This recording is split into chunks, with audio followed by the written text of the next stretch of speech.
Friends, engineers gateway के YouTube platform पर मैं ललित राठी आपका स्वागत करता हूं। जैसा कि आप यहां पर देख रहे हैं कि जो भी आपको यहां पर टॉपिक पढ़ाया जा रहा है उसके जिस तरीके से आपको इस वीडियो में पढ़ाया जाता है वो एज इट इज़ आपको नोट्स मिल जाएंगे। उसके लिए आपको क्या करना है, हमारा डिस्क्रिप्शन में एक टेलीग्राम चैनल दिया हुआ है, आप उसके लिंक पर क्लिक करेंगे और उस चैनल को ज्वाइन करेंगे तो वहां पर आपको जैसे ही ये लेक्चर पढ़ाया जाता है उसका सेम एज इट इज़ वैसा ही नोट्स आपको वहां पर प्रोवाइड हो जाएगा। तो आइए स्टार्ट करते हैं आज का टॉपिक, जहां पर आज हम पढ़ेंगे, जैसा आपको पता है इंजीनियरिंग फिजिक्स हम यहाँ पर सब्जेक्ट पढ़ रहे हैं जिसका कोड है VAS 101 या VAS 201। ये वाला जो सब्जेक्ट है इंजीनियरिंग फिजिक्स, अगर आप कोई सी भी फिजिक्स कहीं पर भी पढ़ रहे हैं और उसमें वेव ऑप्टिक्स आप पढ़ते हैं तो आपके लिए भी ये टॉपिक है। ऐसा नहीं कि इंजीनियरिंग फिजिक्स वाले बच्चों के लिए ही है, अगर आप वेव ऑप्टिक्स कहीं पे पढ़ते हैं। और आज जो हम टॉपिक पढ़ने वाले हैं dispersive power and resolving power, अगर आप लोगों के सिलेबस में ये टॉपिक है तो आप भी इसका बेनिफिट ले सकते हैं। तो स्टार्ट करते हैं आगे। उससे पहले मैं एक बार रिकॉल कर देता हूं यूनिट 3 का जो हमारा सिलेबस है उसको हमने कैसे कैसे कवर अप किया है। पहली वाली वीडियो जो है उसमें हमने इस पार्ट को कवर किया है, दूसरे में न्यूटन रिंग पार्ट को कवर किया है, तीसरी वीडियो में हमने एक डिफ्रैक्शन और फ्रेनहोफर्स डिफ्रैक्शन एट सिंगल स्लिट हमने कवर अप कर लिया है, ठीक है। फिर हमने दूसरी वीडियो में डबल स्लिट को कवर अप किया है। देन अब हम जो लास्ट हमारी जो ये वीडियो है आज थ्योरेटिकल वाली, इसमें हम डिस्पर्सिव पावर, रिजॉल्विंग पावर, रेलाइंग क्राइटेरिया ऑफ द रिजोल्यूशन और रिजॉल्विंग पावर ऑफ ग्रेटिंग, ये सारे टॉपिक्स हम इस वाली वीडियो में देखने वाले हैं। क्योंकि अगर आप लास्ट ईयर के पेपर्स देखें तो यहां से जो क्वेश्चन पूछा जाता है वो 98% आपसे 2 मार्क्स में क्वेश्चन पूछा जाएगा कि डिस्पर्सिव पावर क्या है, या रिजॉल्विंग पावर क्या है, या रिजॉल्विंग पावर ऑफ ग्रेटिंग क्या है, या फिर ग्रेटिंग एलिमेंट क्या होता है, देन रेलाइंग क्राइटेरिया ऑफ रिजोल्यूशन क्या है। इस तरीके से आपसे यूनिवर्सिटी के पेपर में हर बार जो 98% है लगभग, वो हर बार आपसे क्वेश्चन 2 मार्क्स में ही पूछा गया है यहाँ से। तो उसी चीज को ध्यान में रखते हुए किस टाइप से क्वेश्चन पूछा गया है वो हम यहाँ पर कवर अप करेंगे, ठीक है। तो आगे आ जाते हैं। सबसे पहले हम ग्रेटिंग एलिमेंट देखते हैं क्या है। उससे पहले मैं आपको बताता हूं कि आपने जो डिफ्रैक्शन पढ़ा है उस डिफ्रैक्शन में आपने सिंगल स्लिट पढ़ा है, ठीक है, जैसा मैंने अभी आपको बताया, डबल स्लिट पढ़ा है, ठीक है, और जो एन स्लिट है, जहां पर एन स्लिट्स का यूज करते हैं, क्योंकि नाम से हमें पता चल रहा है जब सिंगल स्लिट का यूज कर रहे हैं तो वो सिंगल स्लिट डिफ्रैक्शन हो जाएगा, डबल स्लिट का यूज कर रहे हैं तो वो डबल स्लिट डिफ्रैक्शन होगा। और वहीं पर अगर हम एन नंबर ऑफ स्लिट्स का यूज कर लें that's called the n slit diffraction, या इसी को हम शॉर्ट में नाम बोल देते हैं ऑल्सो कॉल्ड द ग्रेटिंग, ठीक है। तो ग्रेटिंग क्या है, एन नंबर ऑफ स्लिट्स का कॉम्बिनेशन होता है, ठीक है, जहां पर हर एक स्लिट की जो विड्थ है और हर एक स्लिट के बीच का जो सेपरेशन है वो फिक्स रहता है। Is that clear? दैट्स, या वो जो एलिमेंट कहलाएगा या फिर वो जो आपका इंस्ट्रूमेंट कहलाएगा दैट्स कॉल्ड द ग्रेटिंग। अब यहां पर एक वर्ड लिखा हुआ है ग्रेटिंग एलिमेंट, वो क्या है उसको देखते हैं।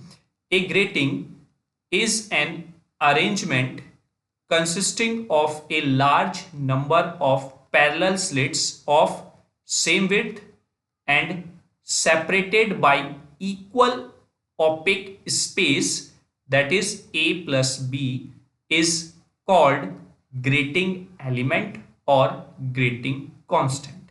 सपोज हमारे पास एक स्लिट ये है, फिर दूसरी स्लिट हमारे पास ये है, तीसरी स्लिट हमारे पास ये है, चौथी स्लिट हमारे पास ये है। इस तरीके से हमारे पास बहुत सारी स्लिट्स हैं और इन हर एक स्लिट्स का, जहां पर मैं टिक कर रहा हूं, इन हर एक स्लिट का जो विड्थ है वो हमने A मानी हुई है, ठीक है, small A. Then in slits के बीच का जो सेपरेशन है आप देख रहे होंगे, ये यहां से यहां, इसको हमने स्मॉल बी माना है, फिर इसका इसके साथ सेपरेशन स्मॉल बी है, देन इस स्लिट का इस स्लिट के साथ सेपरेशन स्मॉल बी है, same as it is this one. तो ये जो सेपरेशन है ये भी कांस्टेंट है और हमने वो माना कि बी है। तो अब यहां पर जो a प्लस बी आपके पास फैक्टर आता है वो कहलाएगा आपका ग्रेटिंग एलिमेंट।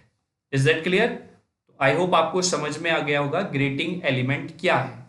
ठीक, आगे लिखा हुआ है it can be seen that distance between two consecutive slits is grating element. तो हम ये कह सकते हैं कि दो आसपास की जो स्लिट्स हैं उनके बीच की जो डिस्टेंस है that's called the grating element. ठीक है, क्योंकि आप देख रहे होंगे यहां से अगर मैं एक स्लिट ऐसे ले लेता हूं, ये थोड़ा बड़ा, और फिर मैं दूसरी स्लिट ले लेता हूं यहां पर, ये है ना, तो अगर आप यहां से देखें तो ये सेपरेशन जो है या स्लिट की विड्थ ए है और दोनों के बीच का जो गैप है वो बी है। तो अगर मैं यहां से इस स्लिट से इस स्लिट के बीच की डिस्टेंस फाइंड आउट करना चाहूं then we get a plus b. Is that clear? तो ये जो डिस्टेंस है वही आपका क्या कहलाती है? Grating element. क्लियर? चलिए आगे आते हैं। आगे जो टॉपिक आपको दिख रहा है वो क्या है? जैसा सिलेबस में दिया हुआ है, dispersive power of plane diffraction grating. ठीक है, तो डिफ्रैक्शन पावर क्या होती है डिफ्रैक्शन ग्रेटिंग की, वो हम यहां पर देखेंगे। तो मैं आपको बताना चाहता हूं, तो अगर आपको डेफिनेशन पूछता है तो आप क्या लिखेंगे? The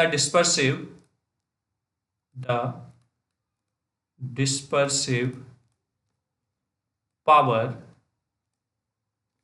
of grating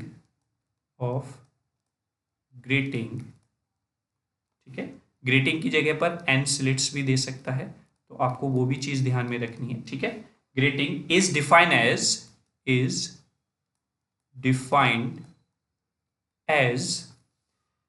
the rate of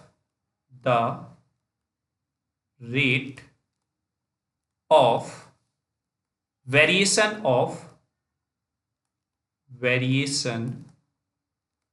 of angle of diffraction with wavelength, angle of diffraction with wavelength, full stop. कहने का मतलब क्या है कि डिस्पर्सिव पावर किसी भी ग्रेटिंग की अगर हम डिफाइन करें तो वो क्या है? Rate of variation of angle of diffraction with wavelength. कहने का मतलब ये है कि आपकी कोई भी लाइट जो डिफरेंट वेवलेंथ्स की हैं उनके एंगल में कितना वेरिएशन होगा, that's called the dispersive power of that grating. Is that clear? तो अगर हम मान लेते हैं कि let small e is the width of each slit and small d is the separation between each slit, then ठीक है, तब क्या होगा? Then the diffraction of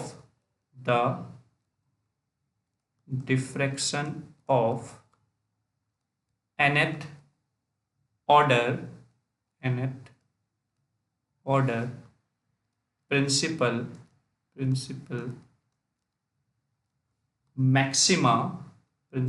maxima for a wavelength is given by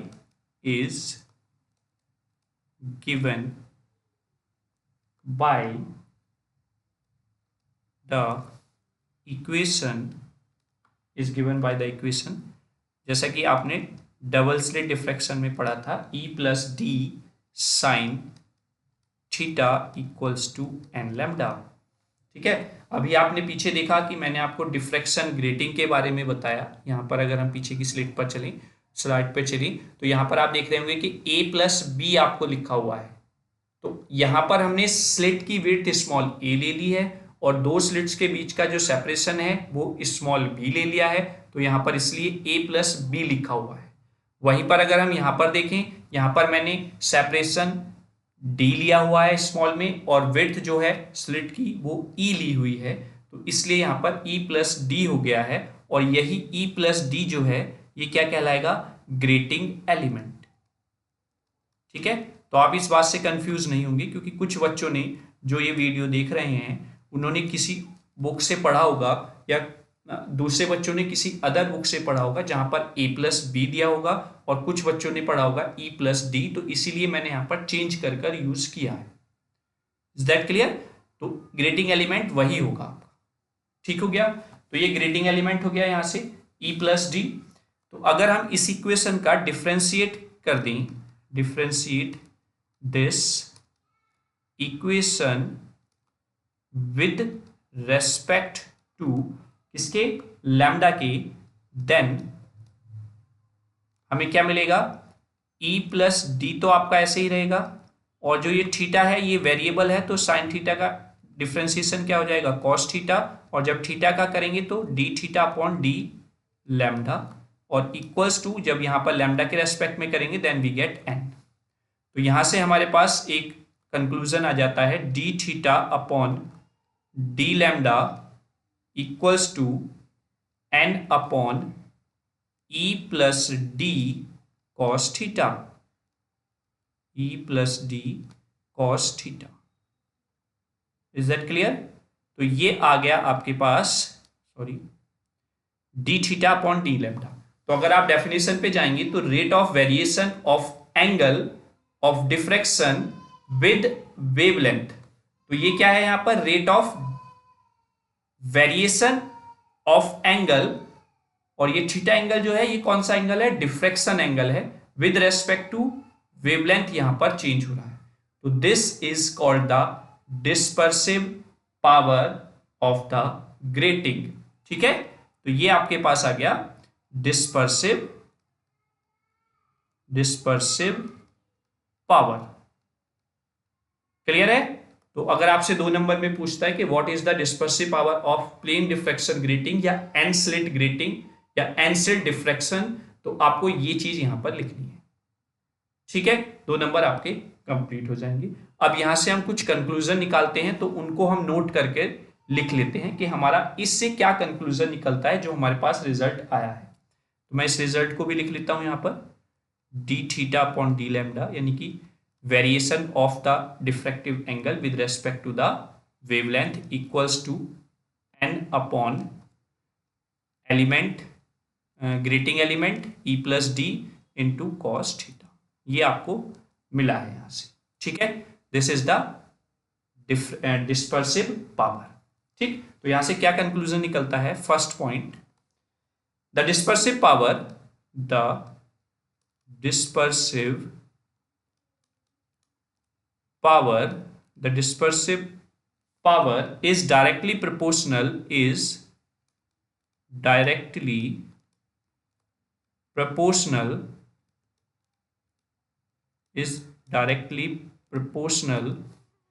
to the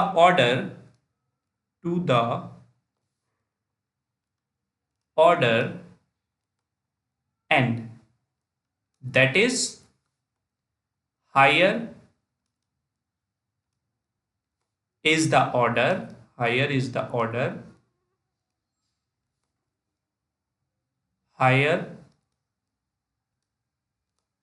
is the dispersive power,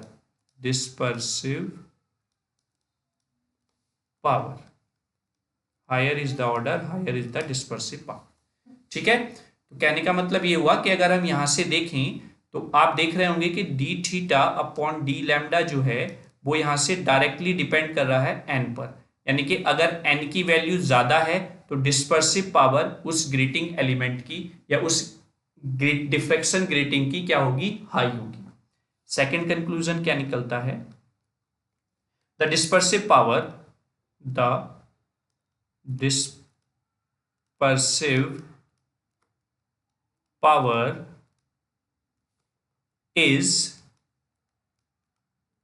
inversely is inversely proportional to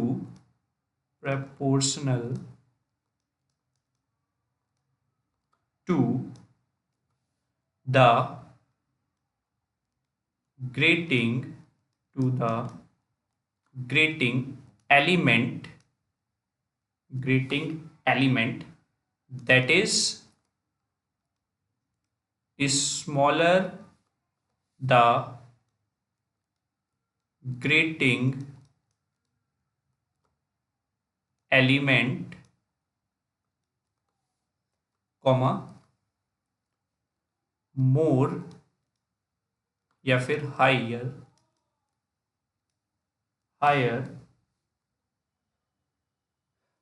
dispersive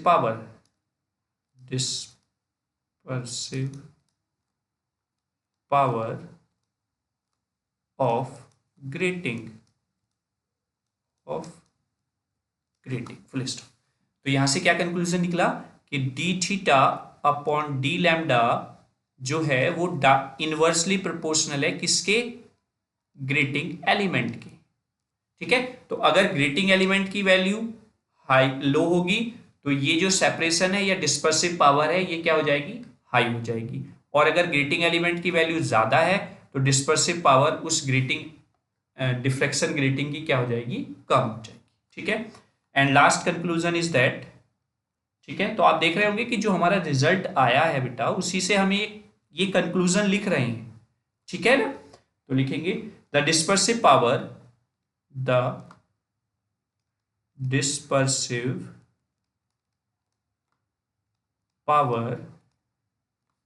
is inversely proportional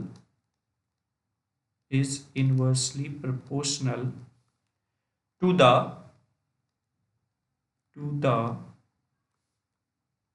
cos theta, that is larger the value of theta, that is larger the value of theta, comma, smaller is the value of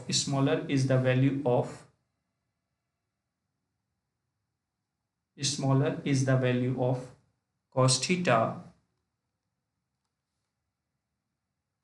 theta and higher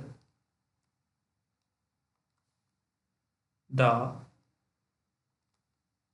value of dispersive power,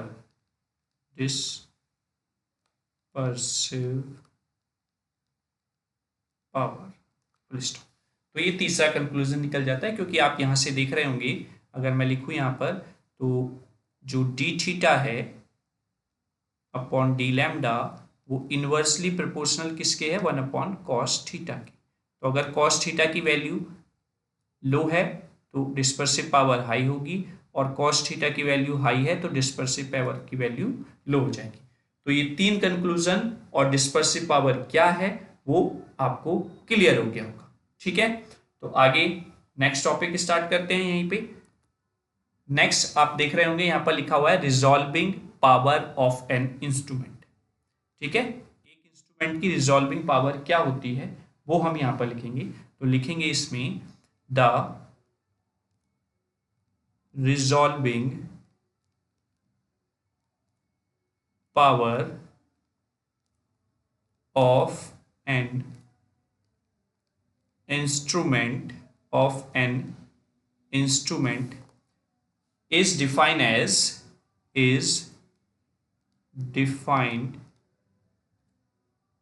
as क्या कहेंगे हम, the ability, या इससे पहले मैं आपको बताना चाहूंगा रिजॉल्विंग का मतलब क्या है बेटा। अगर आप खुद भी सोचें, वर्ड को भी अगर आप पकड़ें तो रिजॉल्विंग मतलब हो गया किसी चीज को सॉल्व करना। ठीक है ना, तो किसी चीज को सॉल्व करना। तो एक किसी इंस्ट्रूमेंट की ऐसी पावर जो सॉल्व कर रही है। अब क्या सॉल्व कर रही है वही हम डेफिनेशन में देखेंगे। Define as the ability of the instrument of the instrument ability of the instrument to produce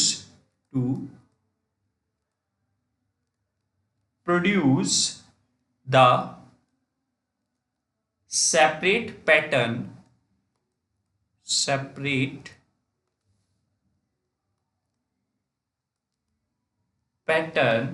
of two nearly objects।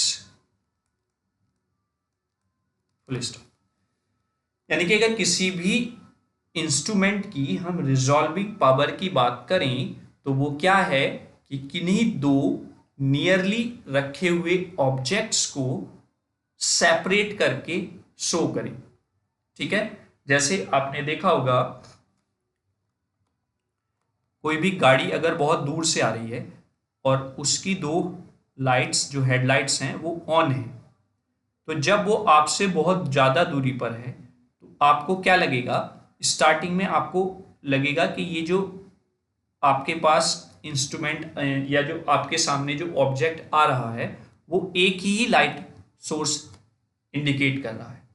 जैसे जैसे वो आपके पास आता चला जाएगा, आपकी तरफ बढ़ेगा, तो वो जो दो सोर्स हैं, जो दोनों हेडलाइट्स गाड़ी की ऑन हैं, वो थोड़ा सा सेपरेट होंगी, मतलब थोड़ा सा दिखने लगेंगे कि हाँ हो सकता है एक से ज़्यादा सोर्स हों। लेकिन यहाँ पर भी आपको ये दिख रहा है कि दोनों सोर्सेज मिले हुए हैं। जब वो गाड़ी आपके और पास आई तो वो सेपरेशन जो दोनों सोर्सेज के बीच में था वो और बढ़ गया, और फाइनली वो एक ऐसी डिस्टेंस पर आ गई जहां पर आप सेपरेटली बता सकते हैं कि ये दोनों सोर्सेज हैं और दोनों सोर्सेज एक दूसरे से लगभग इतनी दूरी पर है।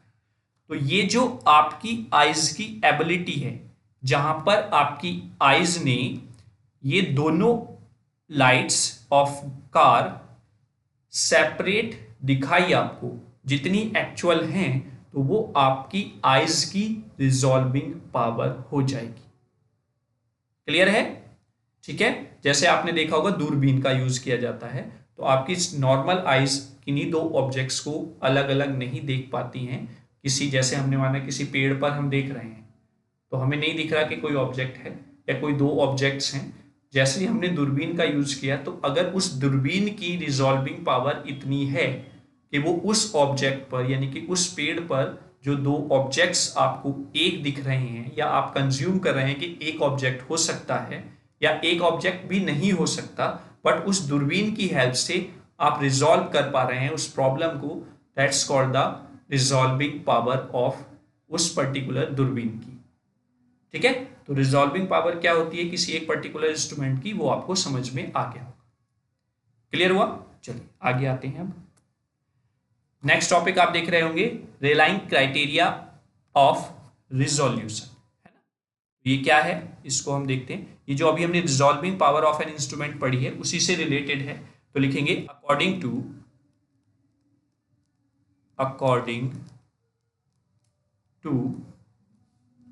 रेलाइंग criteria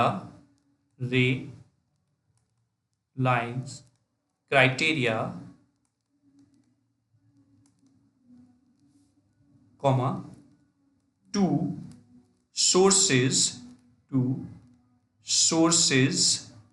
are resolvable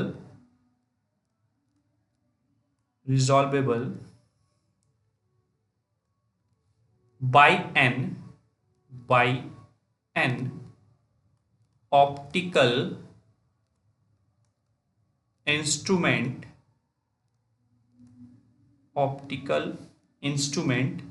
when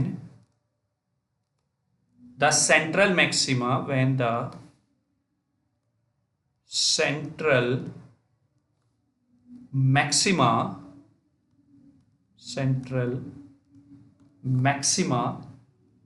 in the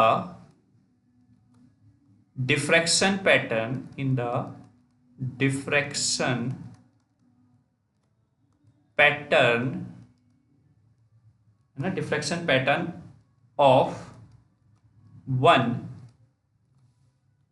falls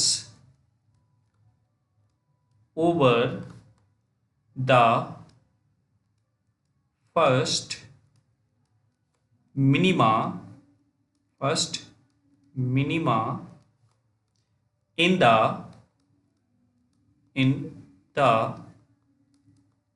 diffraction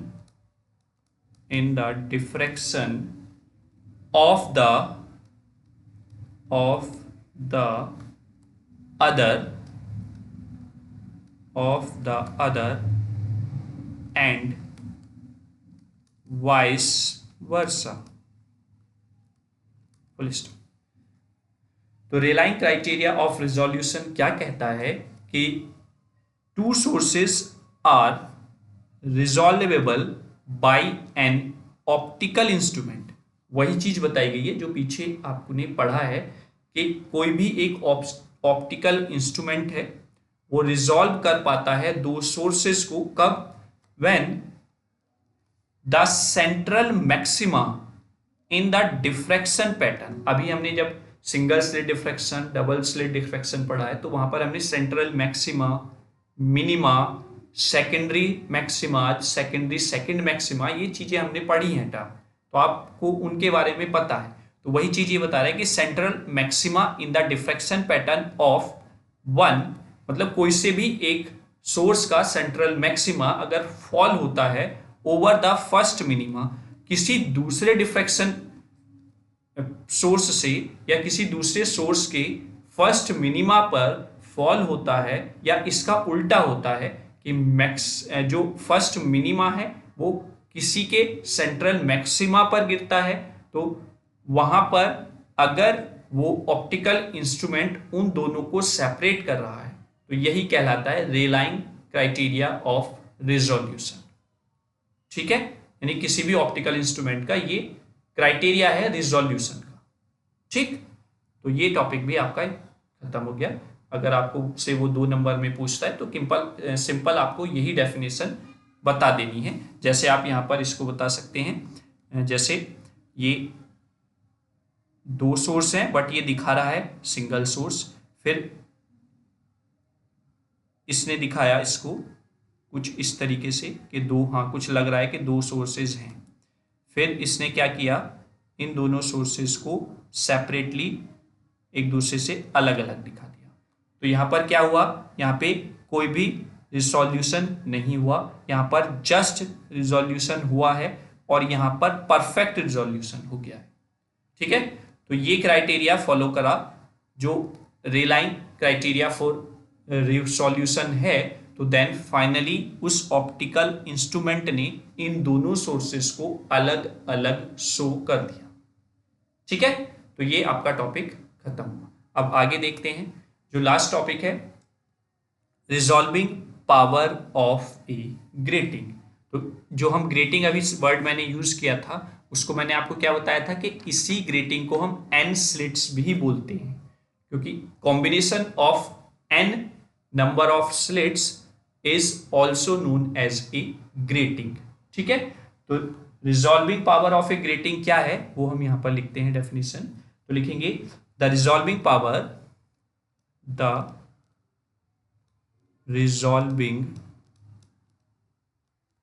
power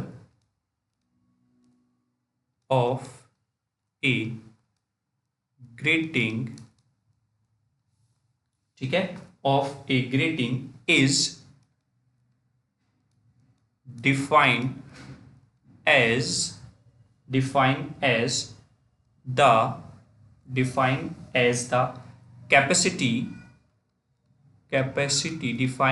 the capacity from या capacity for separate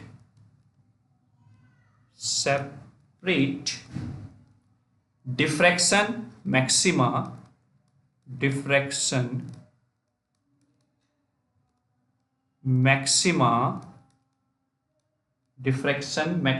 of two wavelengths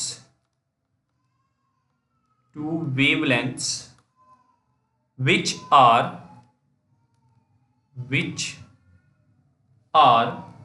very close to each other,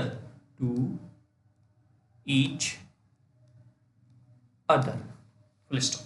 ठीक है, तो यहां पर क्या है कि किसी भी ग्रेटिंग की या फिर डिफ्रैक्शन ग्रेटिंग भी दे सकता है। तो वहां पर आप ये मत सोचना कि सर ने तो ग्रेटिंग बताया था, ये डिफ्रैक्शन ग्रेटिंग कहाँ से आ गया, क्योंकि एक बार मेरे साथ क्लास में हो चुका है, मैंने बच्चों को पढ़ा दिया ग्रेटिंग, और मैंने जब पेपर बनाया तो मैंने वहां पर डिफ्रैक्शन ग्रेटिंग वर्ड यूज कर लिया।